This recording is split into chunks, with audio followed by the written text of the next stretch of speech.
खबर दर खबर शम्स तब्रेज़ कासमी के साथ। मिलत टाइम्स में आपका खैर मकदम है। मैं हूं आपके साथ शम्स तब्रेज़ कासमी। आज 11 दिसंबर है। 5 रियासतों में हुए इंतखाबात की आज वोटों की गिनती हुई और नतीजा सबके सामने आ चुका है। सब 11 दिसंबर का इंतज़ार कर रहे थे और सुबह से शाम हो गई, हम सब की निगाहें टेलीविज़न चैनल्स पर, वेबसाइट्स पर, मोबाइल पर लगी हुई थी, टिकी हुई थी कि कौन पार्टी कहां लीड कर रही है। इलेक्शन के नतीजे जब से टीवी चैनलों पर आने लगे हैं या वेबसाइट पर पल पल की अपडेट आने लगी है, तब इसकी शक्ल वैसी हो गई है जैसे क्रिकेट मैच के हर बॉल और हर रन का सबका इंतज़ार रहता है कि इस बॉल पर क्या होगा। ऐसा ही पल पल के अपडेट का अब हम सबको इंतज़ार रहता है। पहले शक्ल दूसरी थी, जो उम्मीदवार होते थे वो जाते थे और हर राउंड पे मुस्तकिल उनकी निगाहें रहती थी। शाम को गांव वालों को, मोहल्ले और इलाके वालों को खबर होती थी कि कौन जीता, कौन हारा, किसकी सरकार बनेगी। और जो लोग उससे भी अलग हटके थे उन्हें अखबारात के ज़रिए से कल सुबह होकर के खबर मिलती थी किस पार्टी की सरकार बनेगी, किसकी हार हुई, किसकी जीत हुई। लेकिन आज की दुनिया में 8 बजे सुबह से काउंटिंग शुरू होती है और 9 बजे पता चल जाता है रुझानात से कि किसकी हुकूमत बनेगी, कौन आगे है, कौन नहीं आगे है। और इसी आगे में शाम का वक्त हो जाता है और फिर भी फैसला नहीं हो पाता है कि किसकी सरकार बन पाएगी। आज देखिए, आज 11 दिसंबर को 5 रियासतों में हुए इंतखाबात के वोटों की गिनती थी। राजस्थान, मध्य प्रदेश, छत्तीसगढ़, तेलंगाना और मिजोरम का 4 रियासत का मामला फाइनल हो चुका है। मध्य प्रदेश का अब तक मामला उलझा हुआ है। इस वक्त हम 7 बज रहे हैं, मिलत टाइम्स की स्टूडियो से हम बात कर रहे हैं आपसे, और 7 बजे तक मध्य प्रदेश का मामला कशमकश का शिकार है। कांग्रेस और बीजेपी में कुछ देर ऐसा था जब बीजेपी खुशियां मना रही थी, कुछ पल मध्य प्रदेश को लेकर ऐसे है जब कांग्रेस खुशी मनाने लगी। अभी भी जब हम आपसे बात कर रहे हैं, कांग्रेस 112 पर आगे है और बीजेपी 109 पर। अक्सरियत के लिए यानी हुकूमत साजी के लिए यहाँ 116 सीटें चाहिए, लेकिन मामला बरकरार है। और BJP spoke person, BJP leaders अब भी कह रहे हैं कि हो सकता है कुछ बदल जाए। बहरहाल आज हम इसी 5 रियासतों के नताइज पर बात कर रहे हैं खबर दर खबर में कि 5 रियासतों के नताइज क्या कह रहे हैं और क्या इसका इशारा होगा। मजमूई तौर पर देखिए तो इस पूरे इलेक्शन के जो नताइज आए हैं वो बीजेपी के लिए शर्मनाक शिकस्त है, बीजेपी की जिल्लत आमेर शिकस्त है। छत्तीसगढ़ में पिछले 15 सालों से बीजेपी की हुकूमत थी, राजस्थान में गुज़िश्ता 5 साल से बीजेपी की हुकूमत थी और मध्य प्रदेश में गुज़िश्ता 15 सालों से बीजेपी की हुकूमत थी। ये 3 स्टेट्स हिंदी जुबान बोलने वाली स्टेट है। जिस तरह हिंदुस्तान की सियासत पर यानी मरकजी सियासत पर उत्तर प्रदेश और बिहार का असर होता है, उसी तरह मध्य प्रदेश, राजस्थान और छत्तीसगढ़ जैसी रियासतें भी असरअंदाज होती है। इन्हीं 3 रियासतों में अच्छे खासे वोट मिलने की वजह से 2014 में बीजेपी को लोकसभा में वाज़ेह अक्सरियत मिल गई थी। लेकिन इन 3 रियासतों में जहां बीजेपी की हुकूमत थी वहां बीजेपी को शर्मनाक शिकस्त का सामना करना पड़ा है। और इससे ये वाज़ेह हो गया है कि अवाम ने अपनी सोच बदली है, अपनी फ़िक्र बदली है। या 2014 में बीजेपी को जिन उम्मीदों की बुनियाद पर उन्होंने वोट दिया था उनकी उम्मीदें पूरी नहीं हुई है, उनकी उम्मीदें खरी नहीं उतरी, इसलिए उन्होंने बीजेपी से अपना सपोर्ट वापस ले लिया है और जहां जो अल्टरनेटिव पार्टी थी उसको सपोर्ट किया है। चुनांचे छत्तीसगढ़ और राजस्थान में कांग्रेस जीत रही है, बीजेपी छत्तीसगढ़ में बीजेपी बहुत बुरी तरह हारी है, कांग्रेस राजस्थान में कांग्रेस की जीत हुई है और बीजेपी की हार हुई है, लेकिन ज़्यादा बुरी हार इसको नहीं कह सकते हैं। मध्य प्रदेश में मामला बहुत कशमकश का है, कांटे की टक्कर है, लेकिन यही लग रहा है कि यहाँ भी कांग्रेस ही सरकार बना लेगी क्योंकि एसपी और बीएसपी भी यहाँ कुछ सीटें हासिल कर रही है और इन दोनों ने कांग्रेस को सपोर्ट करने का ऐलान किया, तो कांग्रेस यहाँ भी सरकार बना लेगी। तेलंगाना में ऑप्शन था टीआरएस का, मजलिस इत्तेहादुल मुस्लिमीन का, तो उसको लोगों ने मुंतखब किया, बीजेपी को 1 या 2 सीट वहाँ मिल रही है।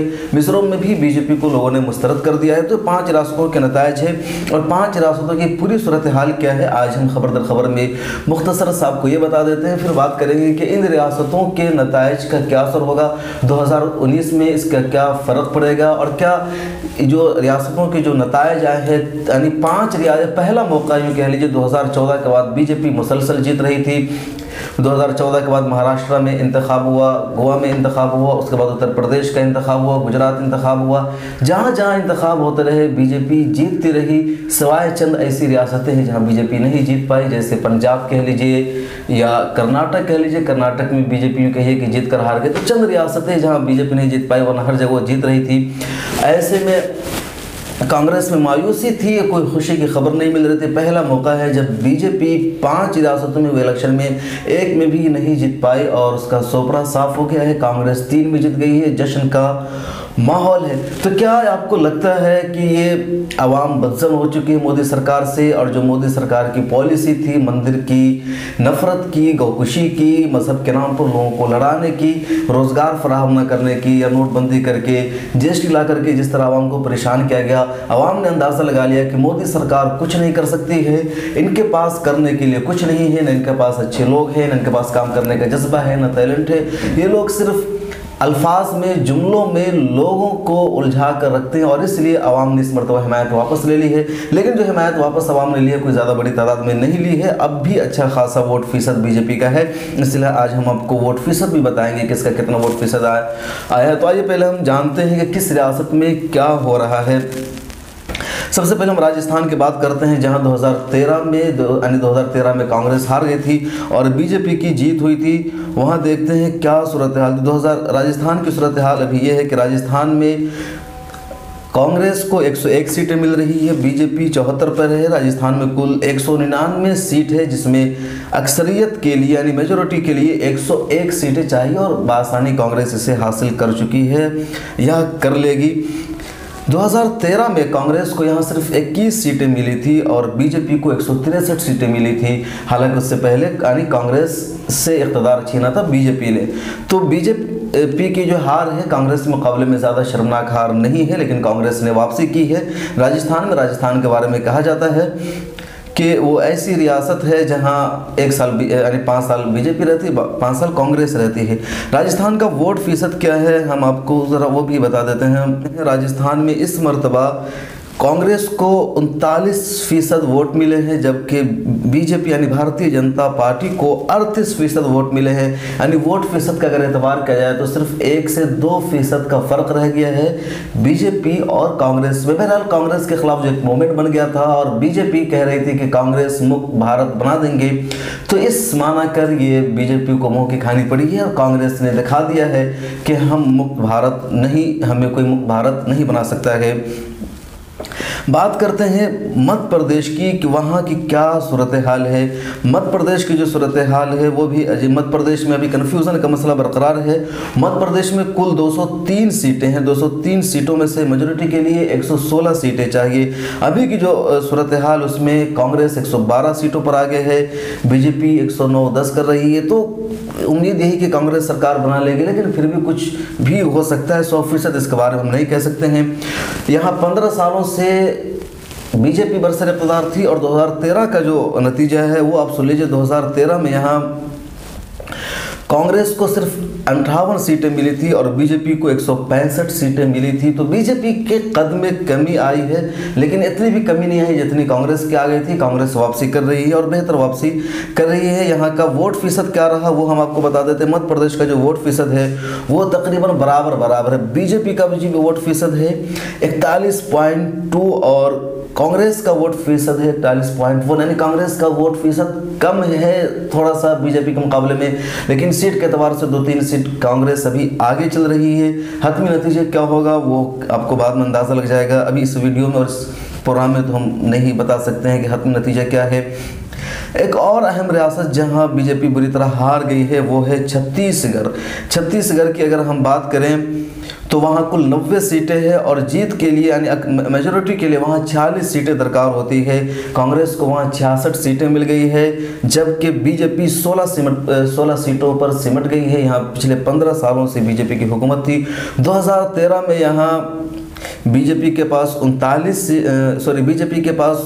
सीटें थी और कांग्रेस के पास 39 सीटें थी। तो छत्तीसगढ़ में कांग्रेस की पहले भी अच्छी पोजीशन थी, भले कि उसकी हुकूमत नहीं थी। वोट फीसद की बात करें कि छत्तीसगढ़ का वोट फीसद क्या है, तो वो हम आपको बता देते हैं कि छत्तीसगढ़ का जो वोट फीसद है वो काफ़ी फ़र्क है। कांग्रेस को यानी इंडियन नेशनल कांग्रेस को छत्तीसगढ़ में 43% वोट मिले हैं, जबकि बीजेपी को छत्तीसगढ़ में सिर्फ 32% वोट मिला है। चौथी अहम रियासत जिसका चर्चा है पूरे हिंदुस्तान में वो है तेलंगाना, जहां कांग्रेस ने बहुत कोशिश की थी हुकूमत बनाने की। बीजेपी के कई लीडरों ने मुतनाज़ बयान जाकर दिया था।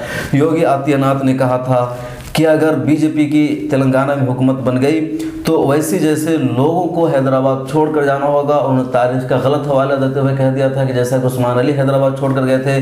उन्होंने ये भी कहा था योगी आदित्यनाथ ने कि अगर हमारे यहाँ हुकूमत बनी तो इसका नाम बदल देंगे। वहाँ बीजेपी की जमानत जब्त हो रही है और सिर्फ एक सीट पर बीजेपी वहाँ आगे चल रही है, अभी भी जीत का फैसला नहीं हुआ है।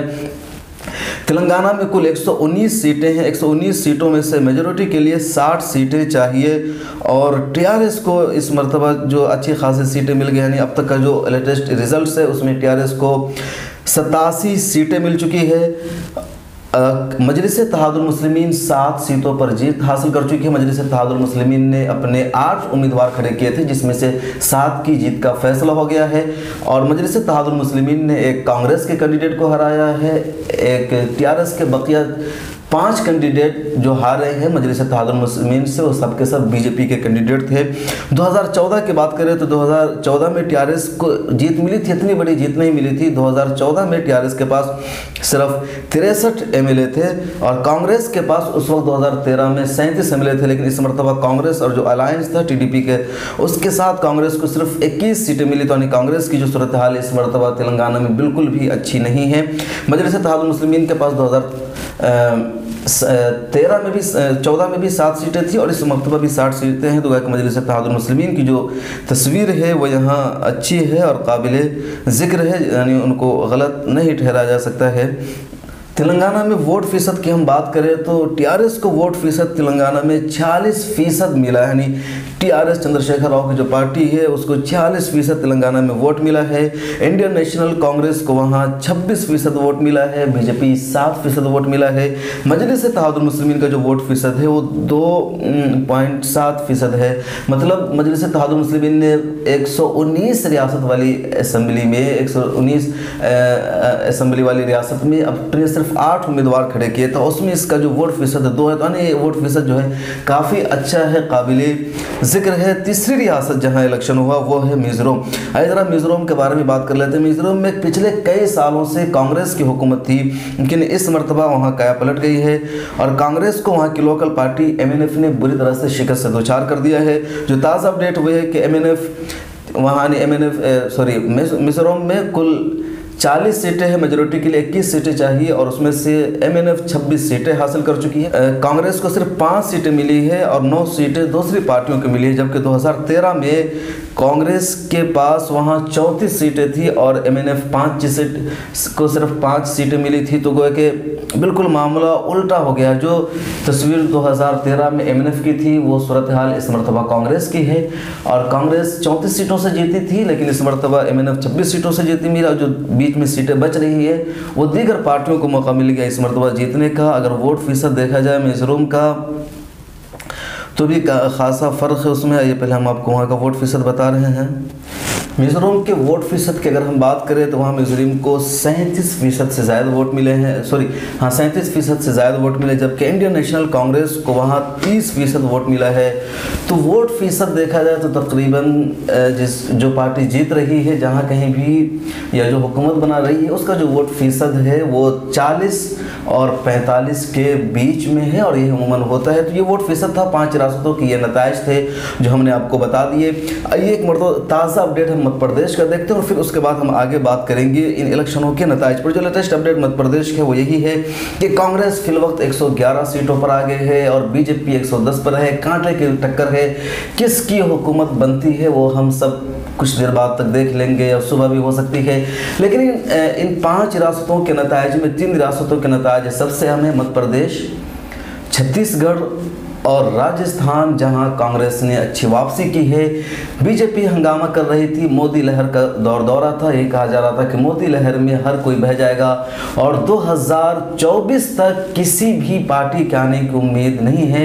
लेकिन इन 3 रियासतों के नताइज ने कांग्रेस को हौसला दिया है, सेकुलर पार्टियों को हौसला दिया और ऐसा लगता है कि अवाम ने बीजेपी की जो पॉलिसी थी, जो कुछ लोगों ने यही देखा कि बीजेपी हमेशा मंदिर की बात करती है, बीजेपी हमेशा गौरक्षा की बात करती है, गौकुशी की बात करती है, बीजेपी हमेशा नफरत वाली सियासत करती है, बीजेपी ने नाम बदलने की सियासत के अलावा कुछ और नहीं किया। इसके अलावा बीजेपी की कारकर्दगी देखिए तो जुमलेबाज सरकार के तौर पर बीजेपी रही, रोजगार नहीं मिला, 8 करोड़ रोजगार देने का पीएम मोदी ने वादा किया था, 1 करोड़ रोजगार नहीं दे पाए, वो 15 लाख रुपए देने का वादा किया था, कुछ नहीं कर पाए। तो कहीं ना कहीं आवाम को लगा कि जो मोदी सरकार है जुमलेबाज है, कुछ नहीं कर सकती है। नोटबंदी और जीएसटी की वजह से भी आवाम को बेपनाह परेशानियों का सामना करना पड़ा और ये पहला मौका है जब 5 रियासतों में आवाम ने बीजेपी को सिरे से मुस्तरद कर दिया है और अल्टरनेटिव के तौर पर उन्होंने कांग्रेस को वोट दिया है, दीगर रियासतों में दूसरी पार्टियों को वोट दिया है।